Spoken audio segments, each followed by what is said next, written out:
Hi everyone, कैसे हो मेरे प्यारे दोस्तों। उम्मीद करते हैं अच्छे होंगे और खुशहाल से होंगे। चलिए, मैं कल बता दिया था फ्रांसीसी क्रांति जो क्लास 9 के लिए हो रहा था, ये आप लोग देख सकते हैं। और मुख्य बिंदु में करवा चुका हूँ पार्ट 1 की क्लासेस में, वहाँ से आप लोग जाकर के सीन कर सकते हैं। तो मैं फ्रांसीसी क्रांति के मुख्य बिंदु में करवा चुका हूँ और कुछ अभ्यास प्रश्न कल मैं करवा चुका था, जो कि आज कुछ बचे हुए प्रश्न रह गए हैं। तो चलिए आज की क्लासेस स्टार्ट करते हैं, ना कि देर करते हुए। उससे पहले हम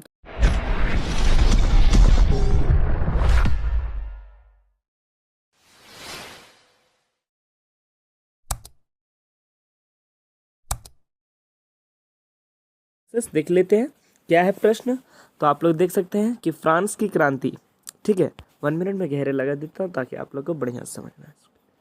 देख सकते हैं, ये है मेरा प्रश्न, ठीक है। तो चलिए मैं फटाफट से पढ़ता हूँ, आप लोग को समझाता हूँ और आप लोग समझिए और नोट्स भी बनाते चलिए देख लेते हैं। फ्रांस की क्रांति में दार्शनिकों के विचार ने किस प्रकार के आग पर घी डालने का काम किया था। यानी मेरे प्यारे दोस्तों, यह पूछा जा रहा है कि फ्रांस की क्रांति जो हुआ था वह दार्शनिकों के कौन से विचार थे जो कि आग में घी डालने का काम किया था। उनके विचारों को किस प्रकार के जनसाधारण तक पहुंचाया जाता है। यानी कि उनके विचार को, जो उनके विचार थे, किनके विचार थे दार्शनिकों के, वह किस प्रकार से जनसाधारण के पास पहुंचाया जाता है। तो चलिए आंसर देख लेते हैं। उत्तर, लुई सरकार के निरंकुश शासन और जर्जर हो चुकी थी। मेरे प्यारे दोस्तों, मैं कल ही बता दिया था और परसों भी बता दिया था। पार्ट 1 और पार्ट 2 क्लास हो चुकी है। आज एक पार्ट 3 होने वाला है, जो कि सब्जेक्टिव ऑब्जेक्टिव दोनों प्रश्न देखने वाले हैं। तो आप लोग घबराए नहीं, मेरे साथ जुड़े रहे और देखते रहे। तो पार्ट 1 और पार्ट 2 क्लास कर ले, तभी आप लोग को कुछ समझ में आएगा, वरना कुछ भी नहीं समझ में आने वाला है।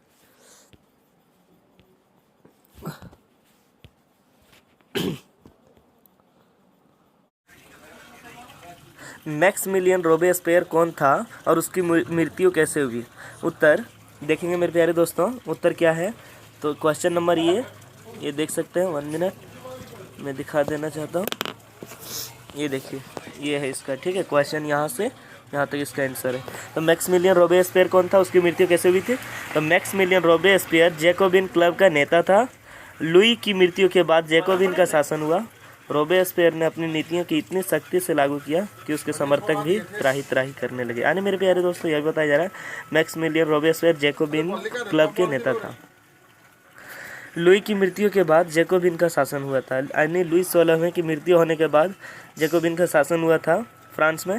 रोबेस्पियर ने अपनी नीतियों को इतनी सख्ती से लागू किया था, उसके समर्थक, यानी उनके जो समर्थक करने वाले थे, वो भी त्राही त्राही करने लगा था, ठीक है।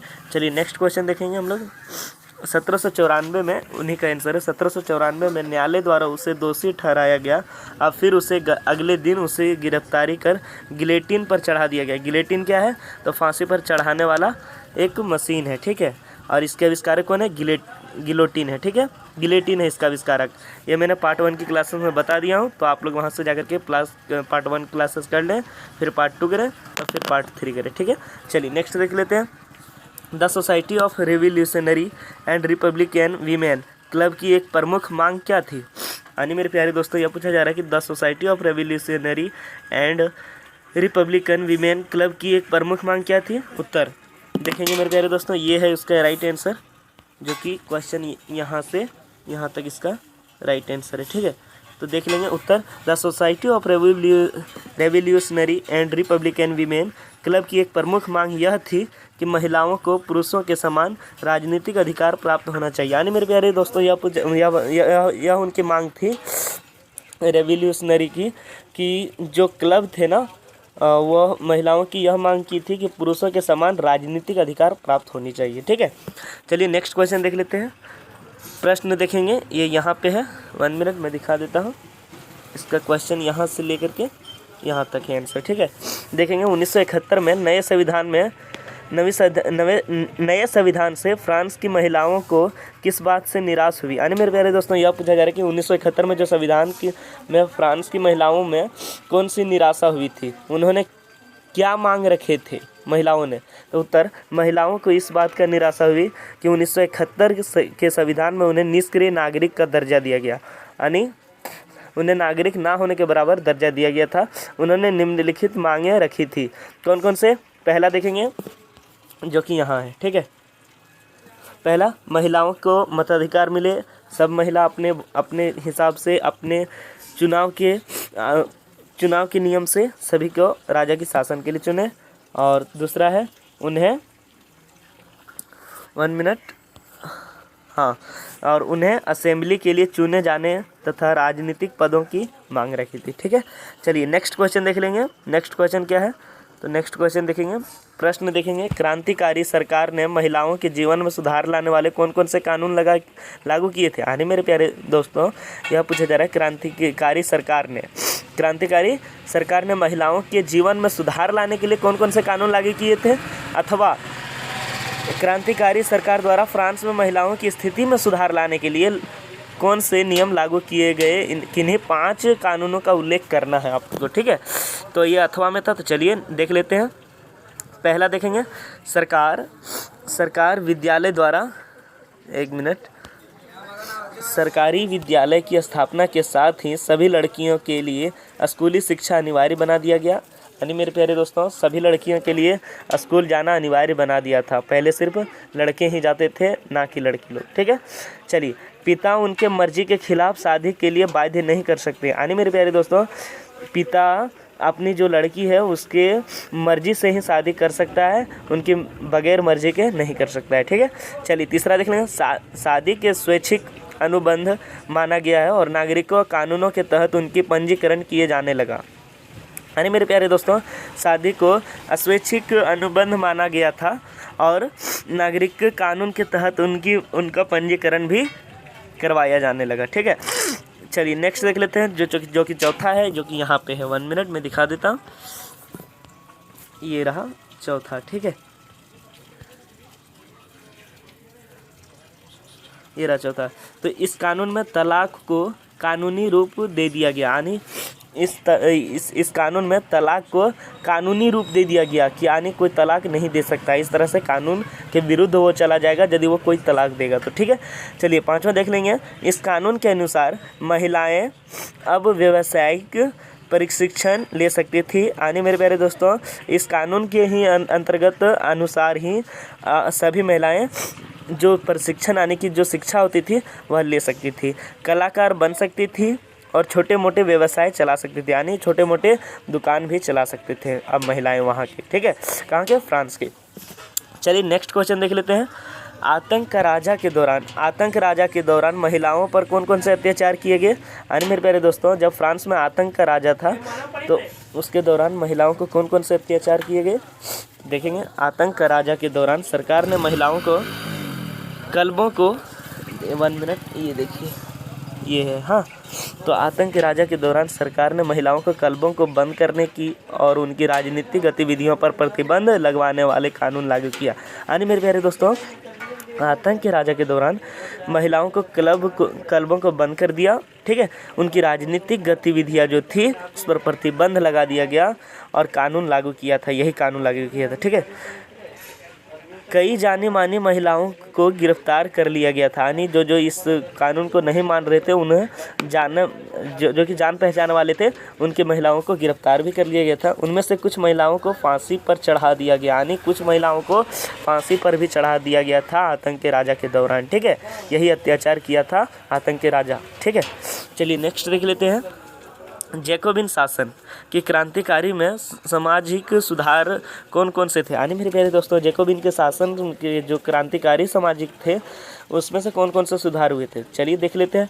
पहला, दास प्रथा का उन्मूलन जैसे सुधार प्रमुख थे। यानी मेरे प्यारे दोस्तों, दास प्रथा का उन्मूलन यानी दास प्रथा जो थी ना उसको हटा दिया गया। ठीक है, महिलाओं के जीवन में सुधार और उनके शिक्षा और व्यवसाय कार्य में सुधार किया गया। यानी महिलाओं के जो जीवन में जो सुधार नहीं था, कोई ये नहीं कर सकता, कोई वो नहीं कर सकता, कोई मतदान नहीं दे सकता है, कोई शिक्षा नहीं प्राप्त कर सकता है, तो उसमें भी सुधार किया था। ठीक है, जैकोबिन के शासन के क्रांतिकारियों में। ठीक है, और क्या किया था, व्यवसाय यानी कि जो वो लोग धंधा करते थे, कुछ दुकानें चलाते थे, उसमें भी सुधार किए गए थे। ठीक है, चलिए नेक्स्ट प्रश्न देख लेते हैं। 1 मिनट, हाँ, डायरेक्टरी। ठीक है, डायरेक्टरी या तो डायरेक्टरी भी कह सकते हैं। ठीक है, तो इसका क्वेश्चन यहाँ से यहाँ तक इसका आंसर है। तो क्या है, डायरेक्टरी या डायरेक्टरी क्या है? तो जैकोबिन सरकार के पतन के बाद फ्रांस में नए संविधान में 2 चुनी हुई परिषदों का प्रावधान किया गया। ये परिषद 5 सदस्यों वाली एक कार्यपालिका की नियुक्ति किया, जिसे डायरेक्टरी या डायरेक्टरी कहते हैं। ठीक है, आने मेरे प्यारे दोस्तों यह बतलाया जा रहा है कि जैकोबिन के सरकार के पतन होने के बाद फ्रांस में नए संविधान में 2 चुनी हुई परिषदों का प्रावधान किया गया। ठीक है, ये परिषद 5 सदस्य वाली एक कार्यपालिका को नियुक्ति किया यानी बनाया। ठीक है, जिसे डायरेक्टरी या डायरेक्टरी कहते हैं। तो क्या किया था डायरेक्टरी या डायरेक्टरी क्या है? तो डायरेक्टरी क्या है? तो 5 सदस्यों वाली कार्यपालिका को नियुक्त करने को ही डायरेक्टरी कहते हैं। ठीक है, चलिए नेक्स्ट क्वेश्चन देख लेंगे। फ्रांस में सरकार के स्वरूप, ठीक है, यहाँ पे प्रश्न है, आप लोग देख सकते हैं। ठीक है, यहाँ तो इसका क्वेश्चन से आंसर देखें। फ्रांस में सरकार के स्वरूप में वे कौन से 3 मूल्य थे जो प्रेरक आदर्श थे और फ्रांस ही नहीं बाकी यूरोप के राजनीतिक आंदोलन को भी प्रेरित किया? यानी मेरे प्यारे दोस्तों यह पूछा जा रहा है कि फ्रांस के सरकार के स्वरूप में कौन कौन से 3 मूल्य थे जो प्रेरक आदर्श भी थे, फ्रांस ही नहीं बल्कि यूरोप की राजनीतिक आंदोलन को भी प्रेरित किया यानी जागृत किया? तो कौन कौन से प्रेरित किया यानी कि छुटकारा मिला? ठीक है, तो उत्तर पहले देख लेंगे, स्वतंत्रता, विधि सम्मतता, समानता और बंधुत्व। फ्रांस सरकार के स्वरूप 3 मूल्य थे जो प्रेरक आदर्श थे और फ्रांस ही नहीं बाकी यूरोप के राजनीतिक आंदोलन को भी प्रेरित किया था। ठीक है, तो कौन कौन से थे? स्वतंत्रता, विधि सम्मतता यानी समानता और तीसरा है बंधुत्व। ठीक है, चलिए नेक्स्ट क्वेश्चन देख लेते हैं। नेक्स्ट क्वेश्चन क्या है? फ्रांस में 1791 के संविधान के तहत किस प्रकार राजनीतिक पद्धति ने कार्य किया? यानी मेरे प्यारे दोस्तों यह पूछा जा रहा है कि फ्रांस में 1791 के संविधान के तहत किस प्रकार राजनीतिक पद्धति ने कार्य किया था? ठीक है, तो क्या क्या किया था चलिए देख लेते हैं। 1791 के तहत संविधान के तहत, तो फ्रांस में 1791 के संविधान के तहत निम्नलिखित राजनीतिक पद्धति ने कार्य किया था। ये क्वेश्चन यहाँ पे मेरे प्यारे दोस्तों आप लोग देख सकते हैं। ठीक है, यहाँ से इसका राइट आंसर है। ठीक है, तो फ्रांस तो देखेंगे, पहला सम्राट की शक्तियों को सीमित कर दिया गया यानी फ्रांस की जो सम्राट की जो शक्ति थी उसे एक जगह पर स्पेस कर दिया गया, बना दिया गया। ठीक है, अब सत्ता एक व्यक्ति के हाथों में केंद्रित होने के बजाय अब इन शक्तियों के विभिन्न संस्थाओं विधायिका, कार्यपालिका एवं न्यायपालिका में विभाजित एवं हस्तांतरित कर दिया गया। यानी मेरे प्यारे दोस्तों जो वहाँ की सत्ता होती थी वह एक आदमी के हाथ में ना होकर के बल्कि किन किन के हाथों में थी? तो विधायक के हाथ में थी, कार्यपालिका के एवं न्यायपालिका में विभाजित कर दिया गया था। ठीक है, चलिए नेक्स्ट देख लेते हैं। तीसरा, मताधिकारी के लिए 2 श्रेणियों की निश्चित कर दी गई जिसमें सक्रिय नागरिक एवं निष्क्रिय नागरिक को शामिल थे। यानी मेरे प्यारे दोस्तों मताधिकारी के लिए 2 श्रेणियों में दो वर्गों में बांट दिया था। कौन कौन से? निष्क्रिय नागरिक और सक्रिय नागरिक। ठीक है, सक्रिय नागरिक को वोट द्वारा न्यायाधीश को चुनाव करते थे, यानी जो सक्रिय नागरिक थे वो वोट के द्वारा न्यायाधीश का चुनाव करते थे। ठीक है, चलिए नेक्स्ट क्वेश्चन देख लेते हैं। रूसो ने किस पुस्तक में एक व्यक्ति का एक वोट का सिद्धांत उल्लेख किया था? यानी मेरे प्यारे दोस्तों यह पूछा जा रहा है रूसो ने किस पुस्तक में एक व्यक्ति को एक ही वोट देना है यह सिद्धांत का उल्लेख किया था? तो उत्तर है द सोशल कॉन्ट्रैक्ट पुस्तक में। ठीक है, द सोशल कॉन्ट्रैक्ट पुस्तक में। ठीक है, चलिए नेक्स्ट क्वेश्चन देख लेते हैं। फ्रांसीसी क्रांति के पहले फ्रांस की स्थिति संक्षिप्त वर्णन 5 बिंदुओं पर कीजिए। यानी मेरे प्यारे दोस्तों यह पूछा जा रहा है कि फ्रांसीसी क्रांति के पहले फ्रांस की स्थिति के संक्षिप्त वर्णन 5 बिंदुओं पर करना है। ठीक है, तो देख लेते हैं कौन कौन से। तो पहला, फ्रांसीसी क्रांति के पहले फ्रांस की स्थिति दयनीय थी। ठीक है, दूसरा, फ्रांस में भारी कर्ज में डूबा हुआ था और उसके वित्तीय संसाधन नष्ट हो चुके थे। ठीक है, तीसरा है फ्रांस की जनता गरीबों के जाल में फंसी हुई थी। चौथा, किसानों और गरीबों की जनता के बीच रोजी रोटी का संकट था। सही है। पांचवा है फ्रांस में सामंतवादी व्यवस्था को बोलबाला था। ठीक है, सामंतवादी व्यवस्था का क्या था? बोलबाला था, जिसमें किसानों को अपने स्वामी की सेवा, स्वामी के घर एवं खेतों में काम करना, सैन्य सेवाएं देना पड़ता था। ठीक है, चलिए नेक्स्ट क्वेश्चन देख लेते हैं। फ्रांस की क्रांति के समय फ्रांस में किस राजवंश का शासन था? हाँ नहीं मेरे प्यारे दोस्तों, यह पूछा जा रहा है फ्रांस की क्रांति के समय फ्रांस में किस राजा का राजवंश का शासन था? तो बुबरो राजवंश के शासक लुईस 16वें के शासन था। लुईस 16वें के क्या था? शासन था। चलिए नेक्स्ट क्वेश्चन देख लेते हैं। फ्रांस में 1789 की क्रांति के प्रारंभ में दार्शनिकों के योगदान क्या था? 5 बिंदुओं में लिखिए।